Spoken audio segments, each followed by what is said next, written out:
প্রিয় শিক্ষার্থীরা, তোমরা কেমন আছো? আশা করি তোমরা ভালো আছো, সুস্থ আছো। আমরা একটি মহামারীর মধ্যে দিয়ে যাচ্ছি, নিশ্চয়ই তোমরা সচেতন আছো। অনলাইন ক্লাস তোমাদের স্বাগত। আজ আমি তোমাদের রাষ্ট্রবিজ্ঞানের একটি কোর্স, প্রাচীন ও মধ্যযুগের রাষ্ট্রচিন্তা পরিচিতি, কোর্স নং 101, এখান থেকে একটি বিষয় আলোচনা করব। এটি অনার্স প্রথম বর্ষ এবং মাস্টার্স প্রিলিমিনারি সিলেবাসের অন্তর্ভুক্ত। ঠিক আছে শিক্ষার্থীরা, আমরা আলোচনায় যাই। আমাদের আজকে আলোচনার বিষয় classification of government of Aristotle, অ্যারিস্টটলের সরকারের শ্রেণীবিভাগ।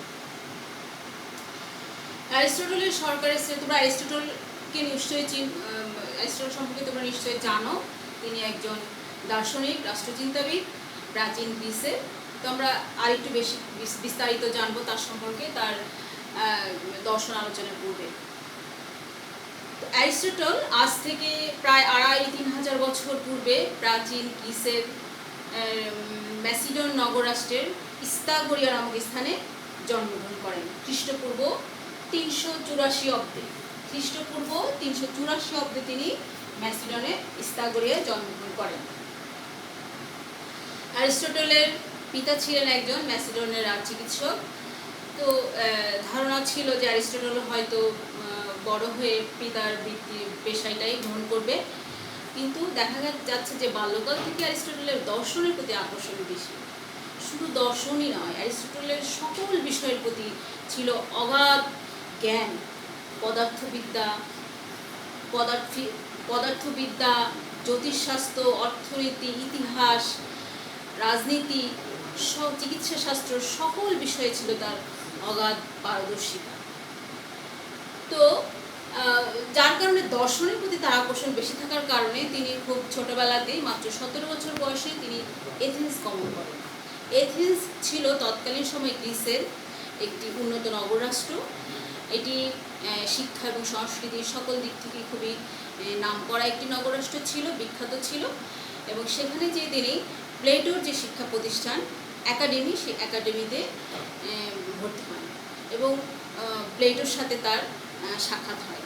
এবং খুব অল্প সময়ের মধ্যে অ্যারিস্টটলের সাথে প্লেটোর একটি সুসম্পর্ক গড়ে ওঠে, গুরু শিষ্যের একটি সম্পর্ক তৈরি হয় এবং তাদের খুব ভালো সময় কাটে।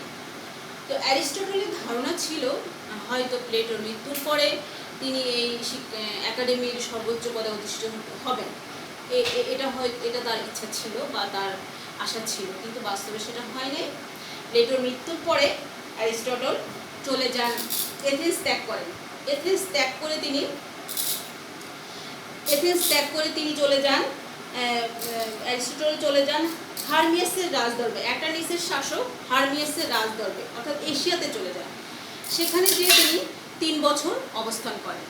3 বছর সেখানে থাকার পরে হারমিয়াসের মৃত্যু হয়। হারমিয়াসের মৃত্যুর পরে অ্যারিস্টটল হারমিয়াসের ভগ্নী পাইথিয়াসকে নিয়ে সেখান থেকে পলায়ন করে তিনি চলে যান লেসবন দ্বীপে।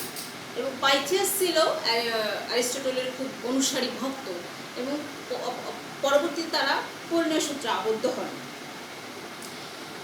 তো সেখানেও তিনি বেশি দিন থাকেন, মাত্র 2 বছর সেখানে থাকেন। তারপরে খ্রিস্টপূর্ব 342 অব্দে তিনি আবার চলে যান ম্যাসিডনে গমন করেন। এবং সেখানে তখন রাজা ছিলেন ফিলিপসের পুত্র ছিল আলেকজান্ডার। সে আলেকজান্ডারের গৃহশিক্ষক নিযুক্ত হন। তো আলেকজান্ডার খ্রিস্টপূর্ব 334 অব্দে আলেকজান্ডার এশিয়া ভ্রমণে বা এশিয়া অভিযানে বের হন। তখন আবার অ্যারিস্টটল সেই ম্যাসিডন থেকে চলে যান আবার এথেন্সে ফিরে আসেন। এথেন্সে এসে তিনি একটি প্লেটোর একাডেমির মতো করে একটি শিক্ষা প্রতিষ্ঠান প্রতিষ্ঠা করেন। সেই শিক্ষা প্রতিষ্ঠানের নাম দেন তিনি লাইসিয়াম, অর্থাৎ লাইসিয়াম নামে একটি শিক্ষা প্রতিষ্ঠান গড়ে তোলেন। এবং সেই লাইসিয়ামও খুব অল্প সময়ের মধ্যে একটি নামকরা, একটি স্বনামধন্য একটি শিক্ষা প্রতিষ্ঠানে পরিণত হয়। সেখানে তিনি 12 বছর শিক্ষকতা করেন। কিছুদিন 12 বছর শিক্ষকতা করতে করতে একসময় এথেন্সে ম্যাসিডন বিরোধী সরকার ক্ষমতায় আসে। সেই ম্যাসিডন বিরোধী সরকার ক্ষমতায় আসার পরে বিভিন্ন মানুষের সাথে, অন্যান্য বিভিন্ন লোকের সাথে সাথে অ্যারিস্টটলও অভিযুক্ত হন, এবং এই অভিযুক্ত হওয়ার বিষয়টি তিনি আঁচ করতে পারেন, ফলে তিনি সেখান থেকে পালিয়ে যান, ম্যাসিডন থেকে পালিয়ে যান। খ্রিস্টপূর্ব 322 অব্দে তিনি ম্যাসিডন থেকে পালিয়ে চলে যান ক্যালসিস শহরে, এবং সে বছরই অর্থাৎ খ্রিস্টপূর্ব 322 অব্দে তিনি মৃত্যুবরণ করেন। তো অ্যারিস্টটল জীবদ্দশায় তিনি অনেক পুস্তক, অনেক বই রচনা করে গেছেন। অ্যারিস্টটলের যে বিখ্যাত বিখ্যাত রচনাবলী রয়েছে তার মধ্যে কিছু 3টি উল্লেখযোগ্য গ্রন্থ হচ্ছে দ্য পলিটিক্স, 2 নম্বর হচ্ছে দ্য পলিটিক্স দ্য লজিক, 3 নম্বর হচ্ছে the constitution of Athens, constitution of. মূলত এই 3টি গ্রন্থ অ্যারিস্টটলের খুব উল্লেখযোগ্য গ্রন্থ, তবে তার মধ্যে দ্য পলিটিক্স হচ্ছে তার সবচাইতে বিখ্যাত গ্রন্থ, কারণ এই গ্রন্থের মধ্যে তিনি তার সকল দর্শন আলোচনা করেছেন। এই দর্শন সকল অ্যারিস্টটলের মূল গ্রন্থ বলা হয় দ্য পলিটিক্সকে, এবং এটি 8টি ভাগে বিভক্ত। তিনি এটি নিজে রচনা করেন নাই, বিভিন্ন তার অনুসারী যারা ছিলেন পরবর্তীতে তারা এটাকে সমন্বয় করে এটা পুস্তক আকারে বের করেছেন। তার এই জন্য, যেহেতু তিনি লেখার উদ্দেশ্যে হয়তো বা করেন নাই অনেকে মনে করেন, যার কারণে তার এই পলিটিক্স গ্রন্থটার মধ্যে কিছু অসংলগ্নতা লক্ষ্য করা যায়।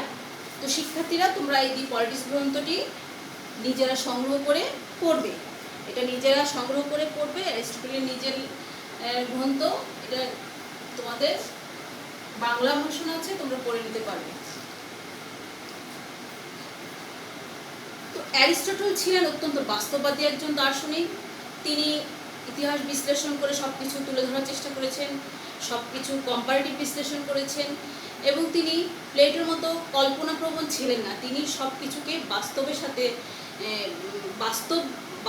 সাথে চিন্তা করে তার দর্শন তুলে ধরার চেষ্টা করেছেন, যার কারণে তার দর্শনগুলো অনেক বেশি বাস্তববাদী, যুক্তিভিত্তিক।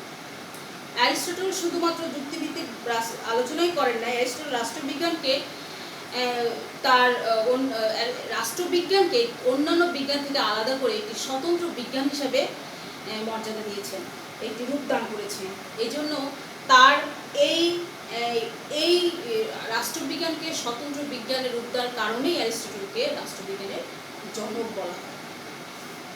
তো আমরা এখন অ্যারিস্টটলের সরকারের শ্রেণীবিভাগ নিয়ে আলোচনা করি। রাষ্ট্রচিন্তায় অ্যারিস্টটল ছাড়াও আরও অনেক রাষ্ট্রবিজ্ঞানী প্রাচীনকাল থেকে এই সরকারের শ্রেণীবিভাগ নিয়ে অনেক রাষ্ট্রবিজ্ঞানীরাই এটি নিয়ে আলোচনা করেছেন বা সরকারের শ্রেণীবিভাগ করার চেষ্টা করেছেন। তবে তাদের মধ্যে অ্যারিস্টটলের সরকারের শ্রেণীবিভাগ ছিল উল্লেখযোগ্য একটি আলোচ্য বিষয়। তো অ্যারিস্টটল তার সরকারের শ্রেণীবিভাগ নিয়ে আলোচনা করার পূর্বে তিনি প্রাচীন গ্রিসের প্রায় 158টি রাষ্ট্র নিয়ে গবেষণা করেছেন, বিস্তারিত আলোচনা করেছেন। তারপরে তিনি তার সেই গবেষণালব্ধ জ্ঞান থেকে তথ্য সংগ্রহ করে তারপরে তিনি তার সরকারের শ্রেণীবিভাগ নিয়ে আলোচনা করেছেন। অ্যারিস্টটলের তার পলিটিক্স গ্রন্থের 4র্থ অধ্যায়ে এই বিষয়টি নিয়ে তিনি বিস্তারিত আলোচনা করেছেন। অ্যারিস্টটল বলেন যে কোনো সুনির্দিষ্ট ভূখণ্ডের রাজনৈতিকভাবে সংগঠিত জনসমষ্টির সমন্বয়ে গঠিত হয় একটি রাষ্ট্র, এবং তাদের মধ্যে থেকে মুষ্টিমেয় কিছু জনসংখ্যা নিয়ে গঠিত হয় সরকার। তবে সরকার তার ইচ্ছামতো রাষ্ট্র পরিচালনা করতে পারে না, তাকে অবশ্যই আইনের শাসন অনুযায়ী আইনের শাসনের মাধ্যমে রাষ্ট্র পরিচালনা করা উচিত। অ্যারিস্টটল যে সরকার শ্রেণীবিভাগ করেছেন সেটি তিনি 2টি মূল নীতির উপর ভিত্তি করে আলোচনা করেছেন। একটি হচ্ছে সংখ্যানীতি,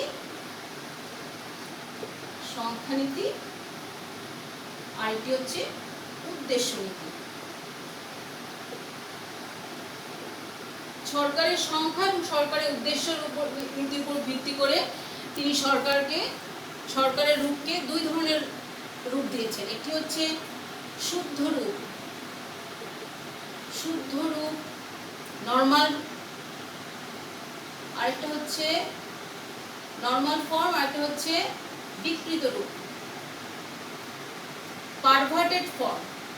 অর্থাৎ তিনি বলেছেন যে অ্যারিস্টটল বলছেন যে সংখ্যা এবং উদ্দেশ্যের পার্থক্যের কারণে মাধ্যমে দেখা যায় যে সংবিধানকে তিনি আবার বা সরকারকে তিনি আবার দুইটা ভাগে ভাগ করেছেন। অ্যারিস্টটল বলছেন যে যে সরকার জনগণের মহৎ উদ্দেশ্যে পরিচালিত হয়, জনগণের স্বার্থে পরিচালিত হয়, সেই সরকারকে তিনি সরকারের শুদ্ধ রূপ বলেছেন, শুদ্ধ সরকার বলেছেন। আর সরকারের উদ্দেশ্য যদি মহৎ না হয়, সরকার যদি ব্যক্তির স্বার্থে গোষ্ঠীর স্বার্থে পরিচালিত হয়, তাহলে সেটাকে তিনি সরকারের বিকৃত রূপ হিসাবে অভিহিত করেছেন। তো সরকারের এই শ্রেণীবিভাগকে নিম্নে আমরা একটি ছকের মাধ্যমে যদি আলোচনা করি, দেখা যায় যে তিনি বলেছেন যে তিনি এভাবে একটি আলোচনা করেছেন, শাসকের সংখ্যা,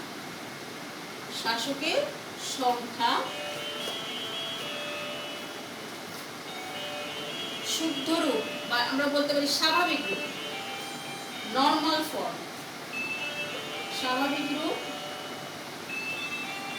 আরেকটি হচ্ছে বিকৃত রূপ, পারভার্টেড ফর্ম। শাসকের সংখ্যা, শাসকের স্বাভাবিক রূপ, বিকৃত রূপ। শাসকের সংখ্যা যদি হয় একজন, অর্থাৎ একজনের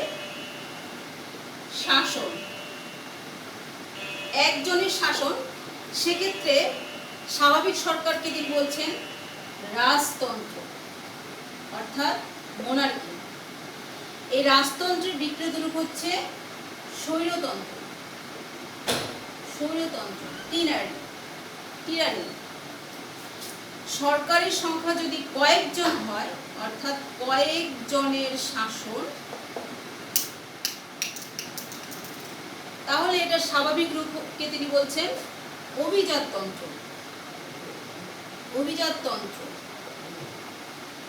অ্যারিস্টোক্রেসি। এটার বিকৃত রূপ হচ্ছে ধনিকতন্ত্র, অলিগার্সি। 3 নম্বর হচ্ছে বহুজনের শাসন।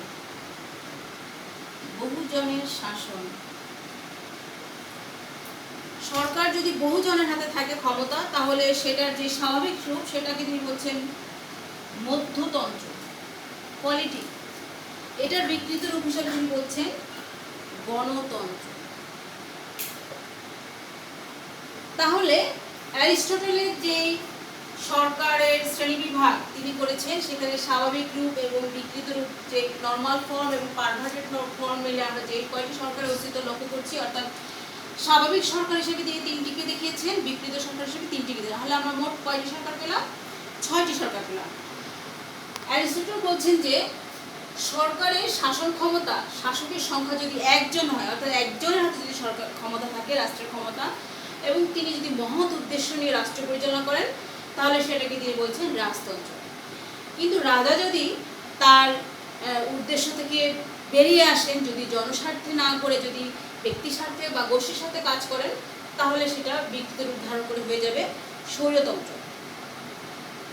আবার শাসকের সংখ্যা যদি বেশ কয়েকজন হয়, কয়েকজনের হাতে ক্ষমতা থাকে, এবং সেই কয়েকজন ব্যক্তি যদি জনগণের স্বার্থে কাজ করেন, রাষ্ট্রের স্বার্থে কাজ করেন, মহৎ উদ্দেশ্য নিয়ে কাজ করেন, তাহলে সেটাকে তিনি বলছেন অভিজাততন্ত্র। এই অভিজাততন্ত্রের বিকৃত রূপ হচ্ছে ধনিকতন্ত্র, অর্থাৎ এই অভিজাত শ্রেণীর লোক যখন নিজেদের স্বার্থের কথা চিন্তা করে কাজ করেন, তাহলে সেটা হয়ে যাবে ধনিকতন্ত্র। আবার শাসকের সংখ্যা যদি বহুজন হয়, অনেকজন হয়, তাহলে সেটা যে স্বাভাবিক রূপ, সেটাকে তিনি বলছেন মধ্যতন্ত্র, পলিটিক। অর্থাৎ সরকার তার ইচ্ছা মতো কাজ না করে যদি জনস্বার্থে কাজ করে, সেটা হবে মধ্যতন্ত্র। কিন্তু জনগণ যদি, শাসক যদি তার ইচ্ছা মতো কাজ করেন, ব্যক্তির স্বার্থে কাজ না করেন এবং গোষ্ঠীর সাথে কাজ করেন, তাহলে সেটা গণতন্ত্র রূপ নেবে। তাহলে এভাবে তিনি যে সরকারের পরিবর্তন, একটি সরকার থেকে আরেকটি সরকারের পরিবর্তন, এই পরিবর্তনকে তিনি বলছেন সাইকেল অফ গভর্নমেন্ট। সরকারের এই পরিবর্তনটাকে তিনি বলছেন সাইকেল অফ গভর্নমেন্ট। এই সরকার এর মধ্যে তিনি স্বাভাবিক রূপের যে তিনটি সরকার আছে, এই তিনটিকেই অ্যারিস্টটল বলছেন উত্তম সরকার। তিনি তিনটিকে উত্তম সরকার বলেছেন। তবে এই রাজতন্ত্র এবং অভিজাততন্ত্র, এই দুই সরকারের ব্যবস্থার জন্য যে ধরনের শাসক প্রয়োজন, নিঃস্বার্থ এবং দূরদর্শী শাসকের প্রয়োজন, সে ধরনের শাসকের অস্তিত্ব পাওয়া খুব দুষ্কর। এই জন্য তিনি মধ্যতন্ত্রকে সাপোর্ট করেছেন। তিনি মধ্যতন্ত্র বা পলিটিকে বলছেন সর্বোৎকৃষ্ট সরকার ব্যবস্থা। অর্থাৎ অ্যারিস্টটলের যে 6টি সরকার কথা বলেছেন, তার মধ্যে তিনি পলিটিকে বলছেন সর্বোৎকৃষ্ট সরকার ব্যবস্থা। কারণ তিনি বলছেন ধনিকতন্ত্র এবং গণতন্ত্র, এই দুইটি সরকারের সমন্বয়ে গঠিত হয়েছে মধ্যতন্ত্র। মধ্যতন্ত্রকে তিনি বলছেন মধ্যবিত্তের সরকার। কারণ ধনিকতন্ত্র যখন অতিমাত্রায় ধনিকতন্ত্রে পরিণত হয়, তাহলে এটা হয়ে যায় ধনিক শ্রেণী একটি বিত্তবানের শাসনে পরিণত হয়। আবার গণতন্ত্র যখন অতিমাত্রায় গণতন্ত্র হয়ে যায়, তখন এটা দরিদ্র শ্রেণীর শাসনে পরিণত হয়। তাহলে এই অতিমাত্রায় ধনিক শ্রেণী বিত্তবানরা যেমন রাষ্ট্র পরিচালনা করতে সকলের স্বার্থ সিদ্ধি করতে পারে না, আবার অতিমাত্রায় দরিদ্র শ্রেণীও সকলের সাথে সমন্বয় সাধন করতে পারে না, যেটি সম্ভব মধ্যতন্ত্র বা পলিটিতে। পলিটির মধ্যে যেহেতু মধ্যবিত্ত শ্রেণীর সংখ্যা বেশি থাকে, এতে করে তারা উচ্চবিত্ত এবং নিম্নবিত্ত সকলের সাথে একটি সমন্বয় সাধন করতে পারে এবং সকলের স্বার্থ সেখানে সুরক্ষা করা সম্ভব হয়। এই জন্য তিনি পলিটিকে বলছেন সর্বোৎকৃষ্ট সরকার ব্যবস্থা। অন্যদিকে অ্যারিস্টটল গণতন্ত্রকে বলেছেন সবচেয়ে নিকৃষ্ট সরকার ব্যবস্থা। ডেমোক্রেসি, গণতন্ত্রকে বলেছেন সবচেয়ে নিকৃষ্ট সরকার ব্যবস্থা। কারণ তিনি বলছেন গণতন্ত্র যদি অতিমাত্রায় গণতন্ত্র হয়ে যায়, ধনিকতন্ত্র যেমন অতিমাত্রায় ধনিকতন্ত্র হয়ে গেলে বিত্তবানের শাসকে পড়ে, এই গণতন্ত্র অতিমাত্রায় গণতন্ত্র হয়ে গেলে সেটা উচ্ছৃঙ্খল জনতার শাসনে পরিণত হয় এবং এই উচ্ছৃঙ্খল জনতা তখন কখনোই রাষ্ট্রের জন্য ভালো কাজ করতে পারে না। এই জন্য তিনি ডেমোক্রেসিকে সবচেয়ে নিকৃষ্ট সরকার ব্যবস্থা হিসেবে উল্লেখ করেছেন। ডেমোক্রেসি অ্যারিস্টটলের মধ্যে সবচেয়ে নিকৃষ্ট সরকার ব্যবস্থা এবং পলিটি হচ্ছে অ্যারিস্টটলের কাছে সবচাইতে উত্তম সরকার ব্যবস্থা। তো এই হচ্ছে অ্যারিস্টটলের সরকার, যে 6টি সরকারের কথা বলেছে সেই সরকারের শ্রেণীবিভাগ, এটাকে তিনি সাইকেল অফ গভর্নমেন্ট হিসেবে উল্লেখ করেছেন। তবে অ্যারিস্টটলের সরকারের শ্রেণীবিভাগ আধুনিককালে সমালোচকরা বেশ সমালোচনা করেছেন। সমালোচকরা বলছেন যে অ্যারিস্টটলের রাজতন্ত্রের কথা বলেছেন, যে তিনি যে ধরনের রাজতন্ত্রকে উত্তম সরকার বলেছেন, সরকার ব্যবস্থা বলছেন, কিন্তু বর্তমানে এ ধরনের কোনো রাজতন্ত্র বা নিরঙ্কুশ রাজতন্ত্র সরকার পাওয়া দুষ্কর বা এ ধরনের উৎকৃষ্ট সরকার ব্যবস্থা নাই। তিনি মনে করেন যে এর মাধ্যমে সার্বজনীন কল্যাণ নিশ্চিত করা সম্ভব, কিন্তু আধুনিককালে রাজতন্ত্র গণতন্ত্রের সাথে সম্পর্কিত। অনিয়ন্ত্রিত রাজতন্ত্রকে কেউ সমর্থন করে না বর্তমানে, এই জন্য রাজতান্ত্রিক সরকার ব্যবস্থাকে কোনো দেশই সমর্থন করে না। আবার তিনি মধ্যতন্ত্রকে অতিরঞ্জিত করেছেন। অতিরঞ্জিত মধ্যতন্ত্রের কারণে দেখা যায় যে এটাকে তিনি বাস্তব ভিত্তিক বলেছেন, কিন্তু সবসময় এটা বাস্তবায়িত করা সম্ভব নাও যেতে পারে। আবার তিনি গণতন্ত্রকে বলেছেন সবচেয়ে নিকৃষ্ট সরকার ব্যবস্থা, কিন্তু আমরা জানি আধুনিককালে বেশ কিছু দোষ ত্রুটি থাকা সত্ত্বেও গণতন্ত্র সবচেয়ে জনপ্রিয় সরকার ব্যবস্থা। সকল দেশ, উন্নত অনুন্নত সকল দেশই গণতন্ত্রকে এখন সমর্থন করে। এটি একটি আদর্শ শাসন ব্যবস্থা হিসাবে স্বীকৃত, তাই সকল দেশ এটাকে সমর্থন করে। তিনি বলেছেন যে তিনি যেই সরকারগুলোর কথা বলেছেন এগুলোকে তিনি আলাদাভাবে করে, কিন্তু কোনো সমন্বয়ের কথা তিনি বলেন নাই। তিনি সরকারের যে স্বাভাবিক ব্যক্তির যে পার্থক্য দেখিয়েছেন, সেটা দুইয়ের মধ্যে একটি সমন্বয় সাধন করার কথা তিনি কখনোই উল্লেখ করেন নাই। আবার আধুনিক সরকার ব্যবস্থা রাষ্ট্রবিজ্ঞানীরা বলছেন যে তিনি যে 6টি সরকারের কথা, অর্থাৎ সংখ্যা 6টি সরকারের কথা বলেছেন, কিন্তু আধুনিককালে আমরা জানি সরকারের সংখ্যা এর চাইতে আরও অনেক বেশি। অনেক ধরনের নতুন নতুন সরকারের এখন অস্তিত্ব লক্ষ্য করা যায়। তো অনেক সমালোচনা আছে। সমালোচনা থাকা সত্ত্বেও আজ থেকে 2500 বছর পূর্বে অ্যারিস্টটল, তিনি যে সরকারি শ্রেণীবিভাগ করে গেছেন তা নিঃসন্দেহে প্রশংসার দাবিদার। তার নৈতিক ভিত্তি বর্তমানে একেবারে অচল হয়ে যায় নাই, বরং এটা সংশোধিত হয়েছে, সম্প্রসারিত হয়েছে। এটা একেবারেই ভিত্তিহীন সরকার ব্যবস্থা নয়, বরং বর্তমানে আধুনিককালে যে সমস্ত রাষ্ট্রবিজ্ঞানীরা আছেন তারা অ্যারিস্টটলের সরকারের শ্রেণীবিভাগকে ভিত্তি হিসাবেই ধরেই তারা নিজেদের ক্লাসিফিকেশন করেছেন। এজন্য দেখা যাচ্ছে যে অ্যারিস্টটলের সরকারের শ্রেণীবিভাগ বিবর্তনের মাধ্যমে আরও বেশি দৃঢ়তা লাভ করেছে, আরও বেশি উন্নত হয়েছে, যার কারণে আমরা অনেক সমালোচনা থাকা সত্ত্বেও অ্যারিস্টটলের শ্রেণীবিভাগের যৌক্তিকতা কখনোই অস্বীকার করতে পারি না। তো শিক্ষার্থীরা, এই ছিল আমার আজকের ক্লাস। তোমরা নিশ্চয়ই বুঝতে পেরেছো। আমি আজকে তোমাদের একটা হোমওয়ার্ক দিয়ে দিচ্ছি। আমি এর আগের ক্লাসগুলোতে তোমাদের প্লেটো কিছু হোমওয়ার্ক দিয়েছিলাম, তোমরা নিশ্চয়ই সেগুলো করেছো। আজকে যে হোমওয়ার্কটা দিচ্ছি সেটা আমি আজকে যেটা পড়ালাম সেটাই দিয়ে দিচ্ছি। সমালোচনা সহ অ্যারিস্টটলের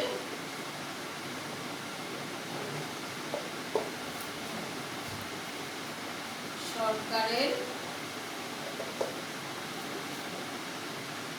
শ্রেণীবিভাগ আলোচনা করো। শিক্ষার্থীরা, তোমরা এটি বাড়িতে আরো প্র্যাকটিস করবে। কোনো যদি সমস্যা থাকে, কোশ্চেন থাকে, তাহলে আমাকে অবশ্যই মেসেজে জানাবে।